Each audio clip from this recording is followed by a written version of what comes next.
దేవునికి మహిమ కలుగును గాక.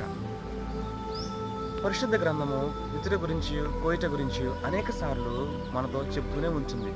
అయితే మన జీవితంలో పంట కోయవలసి వచ్చినప్పుడు మొదట విత్తి తీరాలి.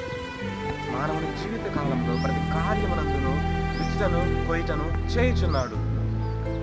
డాక్టర్స్, లాయర్స్, సైంటిస్ట్, ప్రొఫెసర్స్ వంటి వారు తమ జీవిత కాలంలో ఎన్నో సంవత్సరాలు ఉన్నత విద్యను అభ్యసించడానికి పాటుపడుతున్నారు.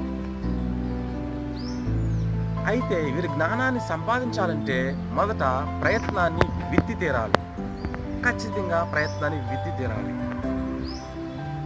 ఇర్మియా 4:3 ఈ బీడి భూమిని దున్నుడని చెప్తుంది కదా.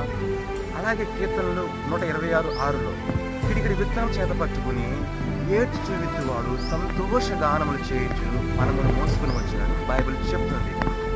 అయితే ప్రభు యొక్క స్వార్థ కూడా అలాగే ఉంది. మనం బయటికి వెళ్ళి ప్రభు యొక్క వచనములను విత్తవలను. అప్పుడు దేవుని యొక్క పనములను మనం కోసుకుని వచ్చేదాము. బైబిల్ చెప్తుంది, నీతిని దున్ని మీరు విత్తనం వేయడి, ప్రేమయును మీరు కోత కోయడి. యెహోవాను వెతకవలసిన సమయము ఇదే కనుక ఇది వరకు ఎన్నడి దున్నడి బీడి భూములను మీరు దున్నుడని యెషయా 10:12 దేవుడు తేటగా మాట్లాడుచున్నాడు కదా. కనుక ప్రభుని వెతకవలసిన సమయం ఇదే.